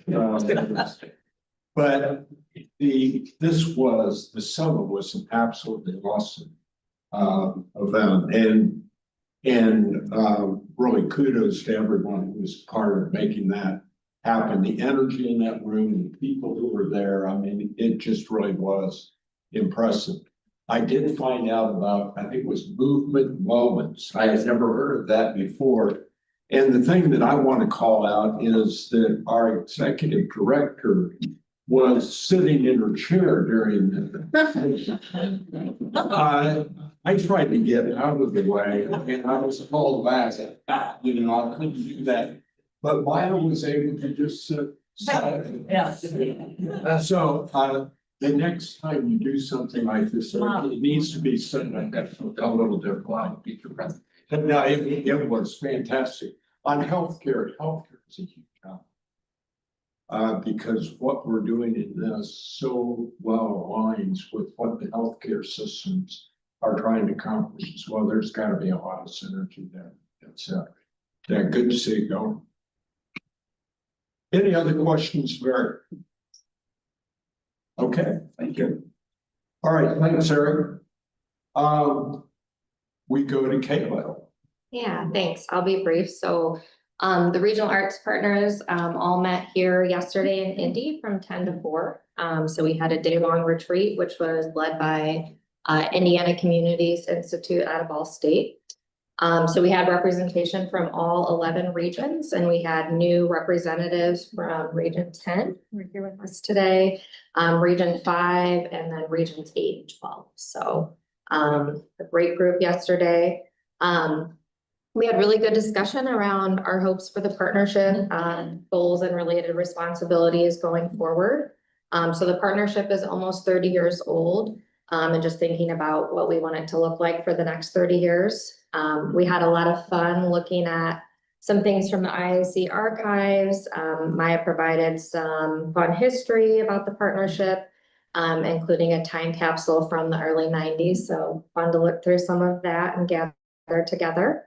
We're gearing up for the next round of fall arts project support, as well as review of final reports that'll be coming in July, working closely with the IAC staff.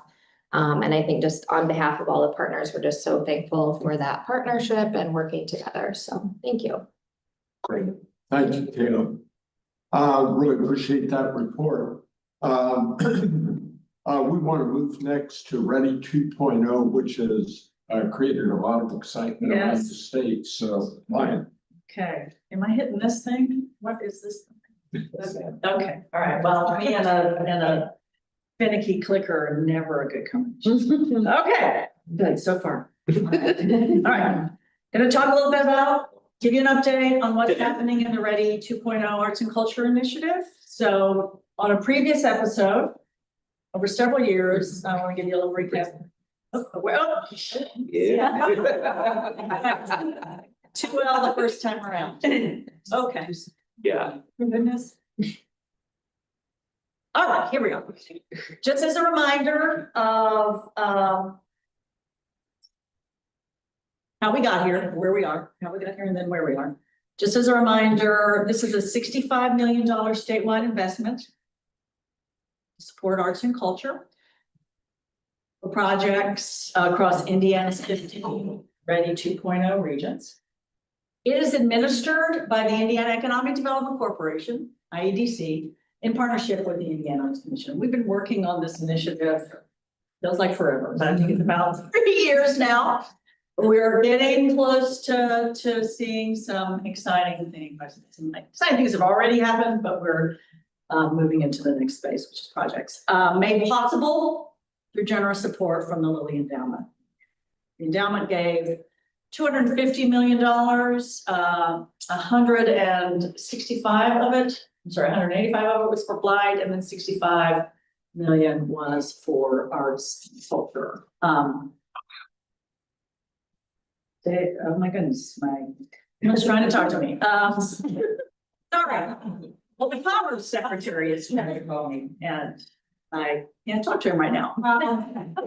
Phase 1 planning. Commerce Secretary, if you're watching, I will call you later. Phase 1 planning, which concluded in December of 2025. Each of the 15 ready regions developed a regional arts and culture plan. And I shared a little bit about what that looks like at the March QBM. It was each of the regions received $100,000 to do an arts and culture plan. They worked with external arts and culture planners, a couple from Indiana, and then some from around the country to develop a regional arts and culture plan for their region to speak to the assets and opportunities around arts and culture in their respective region. I have mentioned this before, but I will just share it if it works. That's a screenshot of the Ready website with all 15 regional arts and culture plans available for your review. Just not as if state government couldn't be any more complicated. I will just remind you that the ready 15 regions do not align neatly, do not map on our existing 11 regions, because of course, why would they? But happy to say that our regional partners dove into the work. They worked with the ready regions. Some of our regional arts partners were in multiple regions. Tisha Lee, and you and Arts Federation, I think you were in 3 ready regions. Anyway, they worked with the ready partners in those regions to help them with their cultural planning. These plans are now available on the ready website. This planning process was crucial for a couple of reasons. Number one, economic development entities don't always know what the assets around arts and culture might be in their regions. These are not folks. In some regions, there are folks who are well connected with their arts and culture ecosystems, but in a lot of regions that was not the case. And so that planning process not only helps devise a vision and a strategic direction, set of strategies and so forth for a region, but it also helped connect them with the arts and culture assets, people, opportunities in their region. So we had a knowledge base issue that we addressed in this planning process. So that was number one. Number two was the plans form the foundation from which entities could apply for project funding, the $65 million. So the plan, we started with the plan, and then it was an open opportunity across the state for any not-for-profit, local government, for-profit, if they partnered with a not-for-profit, to propose a project that advanced their region's arts and culture. So I want to tell you a little bit about kind of where we are related to the projects, what we got, and then I'll share some things. So here are some of the kinds of projects that applicants could propose projects for. We left it very broad. Weren't overly prescriptive. We provided some examples, but people were sort of organizations, entities were free to suggest kind of any kind of project that was in the arts and culture space that advanced their region's arts and culture. So by the numbers, so that application opportunity closed in April. So we received 319 project applications for a total amount requested of $416 million. Just as a reminder, we have $65 million to grant. Total project costs, $1.4 billion. Great number. Very excited about those numbers. Very excited about these numbers. The largest request was for 19.5 million. Smallest request was 2,900 dollars. Average request, you see, was about 1.3 million. Okay. So again, we were absolutely ecstatic about the response. Clearly, it shows obviously need and opportunity and excitement in the field. Again, we saw local governments, we saw applicants of all types. And I'll share a little bit about, we've done a little bit of sort of high level analysis about kind of the project groupings, just curious. Project types, the largest numbers of kinds of projects we saw or have seen are around the historic theater and indoor performance venues.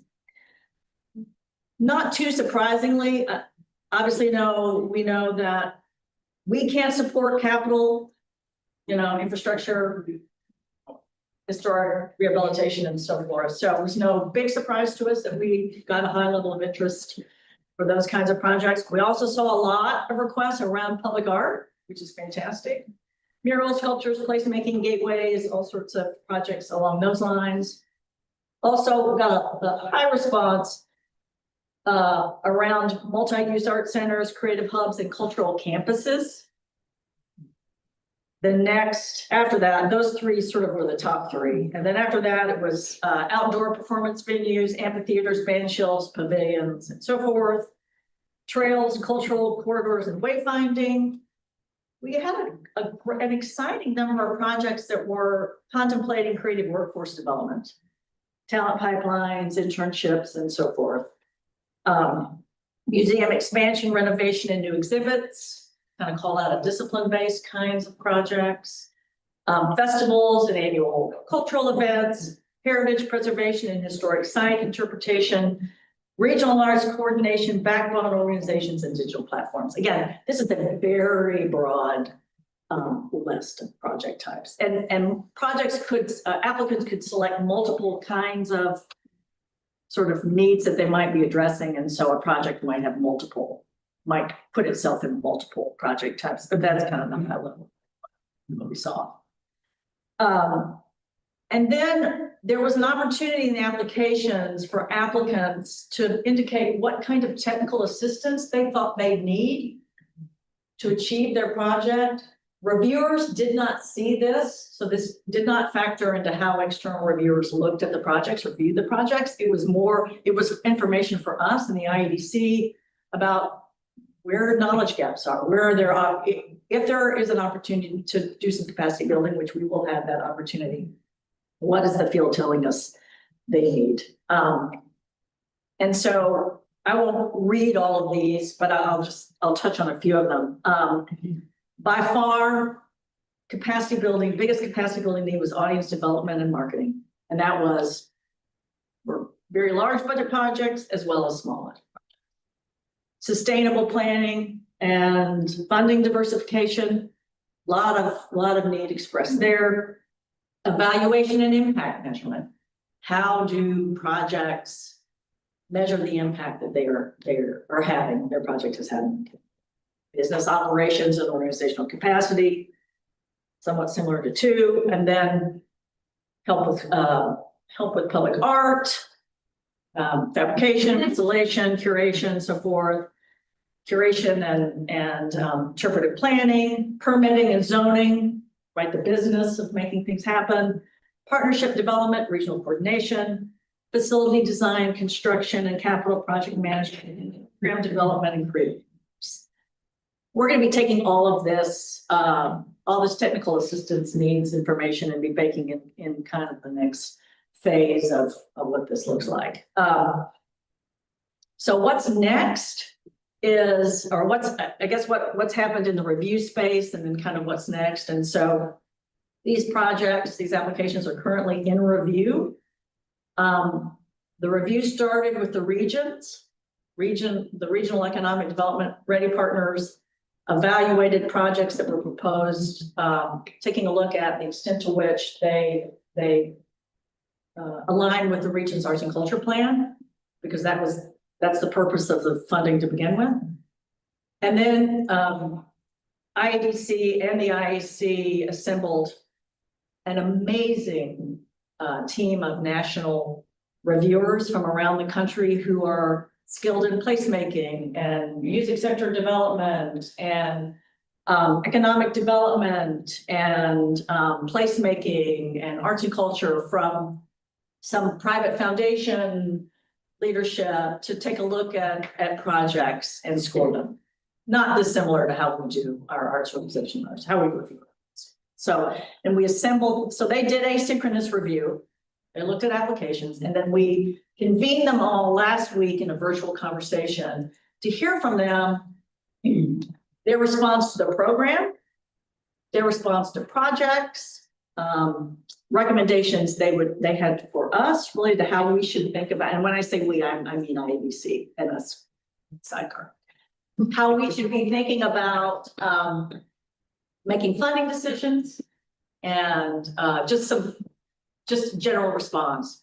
And just a couple of high level observations from that conversation. Number one, to have this, we were all on the phone with these super smarties for like 2 hours and it was phenomenal. The time went by like that. It's been fantastic to hear from national leaders in this space. It was really great. The thing that I took away that was the most exciting, well, 2 things. So always 2 things. Always 2 things. Was number one, they were absolutely knocked out by the caliber of the projects they saw, which was really exciting for us. to see that people from outside of Indiana are really fired up. In fact, several of them said, unsolicited, hey, you know, back to Indiana. You know, I haven't been in a while. I need to get back. And that's exciting. Wish we could have recorded it and bottled it and put it out. But, and then a couple like, you should think about Indiana as a retirement community. So it was very affirming to hear their response to the projects.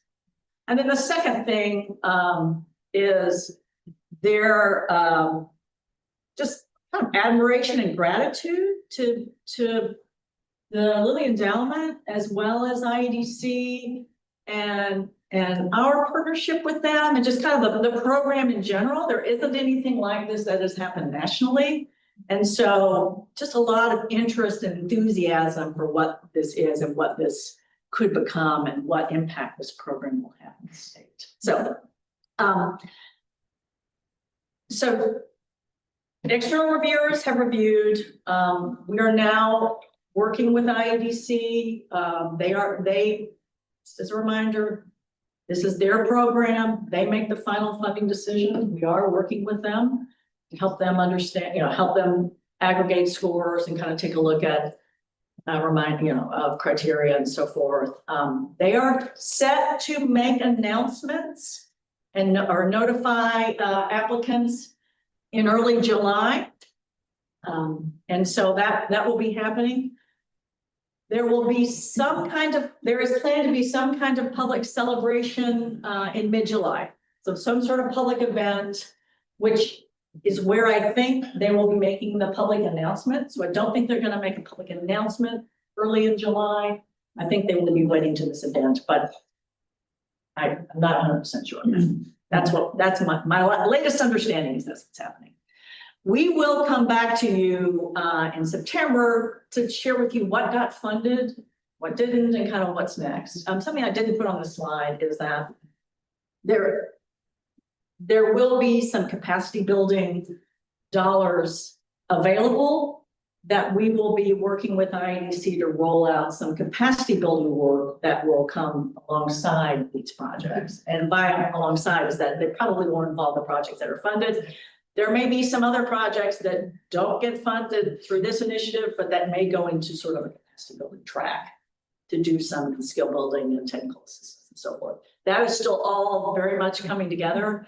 And so hopefully in September, we will have more information about what that looks like. Eric and Andre and I have been working closely with the IEDC team on that. And so I think they're thrilled, not to speak for them, but I will. I think they're thrilled with what we're seeing so far. We are obviously ecstatic with the response and so forth. So more to come, but again, it's 3 years in the making, and we're very excited to kind of be with it.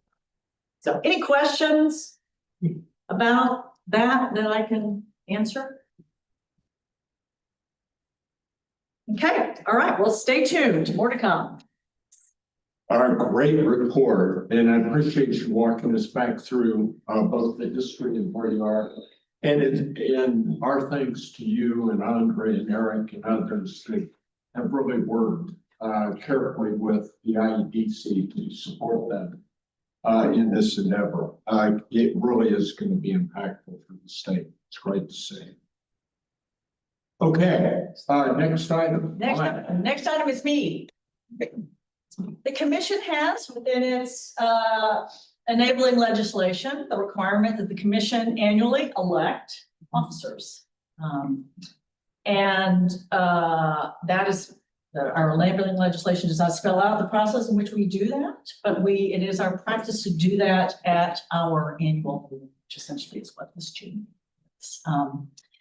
So I am going to take the opportunity to propose a slate of officers for action at this commission meeting who will serve. They will serve a one-year term, at which point next year we will elect another slate. So we have in your packet the slate that is proposed. Chair Heist has been willing to, has indicated he's willing to serve another term as chair, which we would very much appreciate. Raina has agreed to serve another term as vice chair, and Scott has agreed to serve another term as secretary. So that is the slate I am putting forth before the commission for action. And would happy to answer any questions anyone has about it. I find them qualified and they've done an excellent job this last year, so want to give them another go. Any questions? If not, I'll entertain a motion. I am so moved. Thank you, Daniel. Do I have a second? Second. Second. Enthusiastic second. All right. Mona, if you will call the roll. Chairman Height, Approved. Vice Chair Bradley, Hi. Secretary Wiley, Absolutely. Campbell, Reservedly. Paul, I approve. Martinez, Aye. Peeper, Aye. Sawyer, Approved. Thomas, Aye. Arrington Slocum, Aye. James, Aye. Kanabi, Aye. Oakman. He stepped out He stepped out. of the meeting for momentarily. Thank you. That is everyone. Thank you, Mark. Thanks just for giving us another chance. This year, yeah, no promises. I want to keep the bar very long. So, but I'm really impressed. Make it a lame duck session term though. Okay. Don't make it a lame duck. Yeah, Yeah. no. Okay, and I'm delighted that Maya's really willing to try again. Yeah. But I mean, I'm not sure what that says about her judgment. We had no items moved from the consent agenda, so nothing to consider there. On old business, we want to recognize the outgoing chairs of our regional arts partnership, Kayla and Sherry Bright. And they've just done a fantastic job at meetings and working with the regional consortium. And really appreciate all the work both you and Sherry have done. Yeah, it's been very enjoyable. Thank you. Yeah. It's been great having you.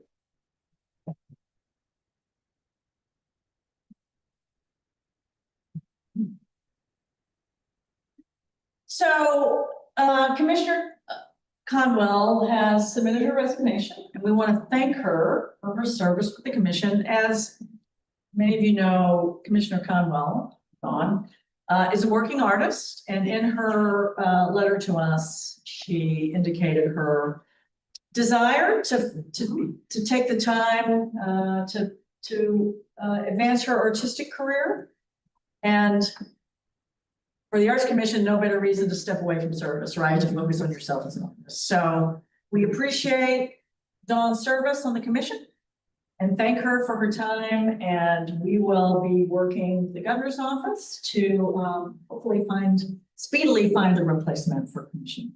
But again, we thank her for her service. And she says, anytime you're in the Marion neighborhood, please be in touch. But again, she was most appreciative of her time with the commission and enjoyed getting to know everyone.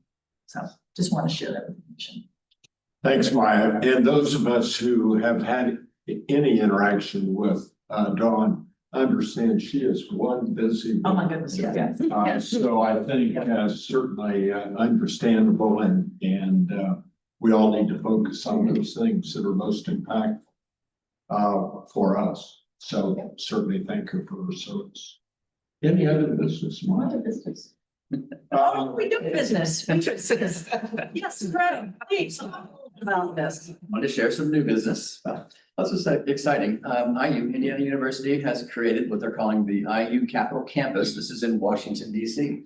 And wow, so every campus in the IU system will now be a part of this. And President Whitten, who's right there getting ready to make that ribbon cutting, was sharing. This is just trying to raise awareness of education in Indiana across the whole country. So I saw this as an opportunity to raise awareness of the arts in Indiana. So we're going to keep doing this. I'm going to be working with other schools across the IU system, but I got to take 20 pieces of art out, got to install 16 of them. It's exciting to do that because they're going to bring legislators, national legislators will be coming through. That was important that they also see their art. The arts in Indiana are also impactful. So that's, well, I learned that from all of you, so thank you. Here to make it work. That's what we do. So. Congratulations. I think this is really fantastic and great that you're a part of it and great to see IU really expanding their reach in important ways. Thank you. So Still collaborating with every university in the state too. So. good, good. Okay. Anything else? I don't think so. Great.